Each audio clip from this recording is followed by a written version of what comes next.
খবরটা নিঃসন্দেহে বাংলাদেশের জন্য একটা বাজে খবরের ইঙ্গিত করে এবং এটা হওয়ার ছিল কল্পনার বাইরে। বাংলাদেশের সেনাবাহিনী, বাংলাদেশের র্যাব এবং বাংলাদেশের পুলিশ একদম মোটা দাগে শেষ হিসাবে যদি বলেন, এদের প্রয়োজনীয়তা অপরিসীম এবং এই বাহিনীগুলো বাংলাদেশকে অনেক শান্তি দিয়েছে। র্যাব নিয়ে যত অভিযোগ রাজনৈতিক কারণে করেছে, আওয়ামী লীগ করেছে, বিএনপি ক্রসফায়ারের নামে আওয়ামী লীগের লোক মেরেছে, বিএনপি ক্রসফায়ারের নামে বিএনপির লোক মেরেছে, আওয়ামী লীগ সবচেয়ে বেশি বিতর্কিত করেছে আওয়ামী লীগের শাসন সময়ে গুমের সংস্কৃতি শুরু করে, এবং তার জন্য র্যাবের কর্মকর্তাদের উপরে স্যাংশন এসছে। কিন্তু একেবারে যদি বলেন, বাংলাদেশের যেই পরিমাণ জায়গায় গিয়েছিল ছিনতাই, রাহাজানি, খুন খারাপি, র্যাব হেঁটে যাচ্ছে, অনেক কিছুই শান্ত এসেছিল, সেই জায়গায় এখন প্রশ্ন তুলেছে জাতিসংঘ।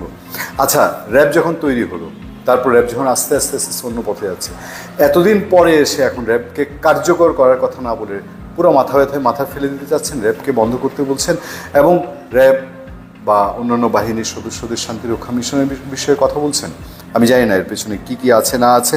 আমার সামনে যে খবরটা, যেটা নিয়ে ভালো না লাগা একজন বাংলাদেশের নাগরিক হিসেবে, এই রাষ্ট্রের একজন নাগরিক হিসেবে, সেটা হচ্ছে র্যাব, ডিজিএফআই বা মেট্রোপলিটন পুলিশের গোয়েন্দা শাখা অথবা বিজিবি ব্যাটালিয়নের সঙ্গে যুক্ত এবং 2024 সালে মানবাধিকার লঙ্ঘনের সঙ্গে জড়িত ছিলেন তাদেরকে জাতিসংঘের শান্তিরক্ষী মিশনের জন্য মনোনীত করা হবে না।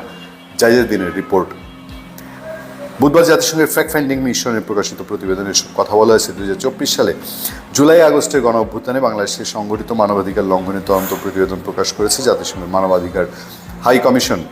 প্রকাশিত প্রতিবেদনে বাংলাদেশ সরকারকে নানা ধরনের সুপারিশ করেছে সেই কমিটি। সরকারের উদ্দেশ্যে OHCHR বলেছে, জাতিসংঘ শান্তি মিশন বা অন্যান্য আন্তর্জাতিক মিশনে নিয়োজিত কোনো বাংলাদেশি কর্মী যাতে আন্তর্জাতিক মানবাধিকার, মানবিক দিক বা শরণার্থী আইন লঙ্ঘন বা যৌন হয়রানি বা অপব্যবহারের অভিযোগে অভিযুক্ত না হন তা নিশ্চিত করার জন্য একটি কার্যকর ও শক্তিশালী স্বাধীন মানবাধিকার স্ক্রিনিং ব্যবস্থা গড়ে তুলুন সরকারকে দায়িত্ব দিয়েছেন।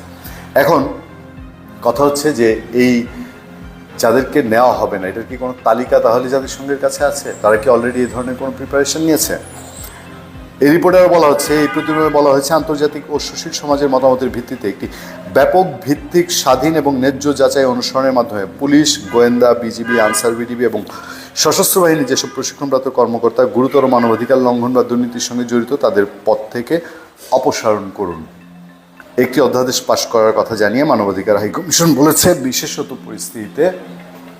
বিশেষ পরিস্থিতিতে সীমিত সময়ের জন্য অভ্যন্তরীণ নিরাপত্তার কাজে নিযুক্ত করা যেতে পারে তাদেরকে, মানে বিশেষ পরিস্থিতিতে সশস্ত্র বাহিনীর সদস্যদের শুধু সীমিত সময়ের জন্য অভ্যন্তরীণ নিরাপত্তার কাজে নিযুক্ত করা যেতে পারে। যত তাড়াতাড়ি সম্ভব এই সংক্রান্ত একটি অধ্যাদেশ পাশ করুন। আইন প্রয়োগকারী কর্তৃপক্ষ এবং তাদের অনুমোদন সাপেক্ষে জনগণের কাছে তাদের নিয়োগ স্বচ্ছতার ভিত্তিতে করা যেতে পারে।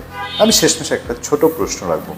ধরেন এই আয়নাঘর বলা হচ্ছে, আয়নাঘরের জন্য এখন মেজর জেনারেল অবসরপ্রাপ্ত মেজর জেনারেল জিয়াউল আহসান, তিনি আদালতে আছেন, কারাগারে আছেন এবং বিচার প্রক্রিয়াধীন আছেন, তিনি ছাড়া হাতে গোনা কয়েকজন আইজিপি বা এই ধরনের মানুষের কয়জনকে এই আয়নাঘরের সাথে সম্পৃক্ত তাদের বিরুদ্ধে ব্যবস্থা নেওয়া হয়েছে আমরা পাবলিকলি এটা এখনও জানি না কেন?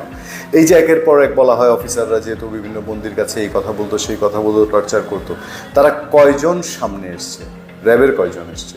ডিবির কয়জন এসছে? কয়জনকে আইনের আওতায় নেওয়া হয়েছে? যাই হোক, যে খবরটি আপনাদের সামনে তুলে ধরলাম, এই খবরটি নিশ্চিতভাবেই বাংলাদেশে কোনোভাবে ভাবমূর্তিকে উজ্জ্বল করে।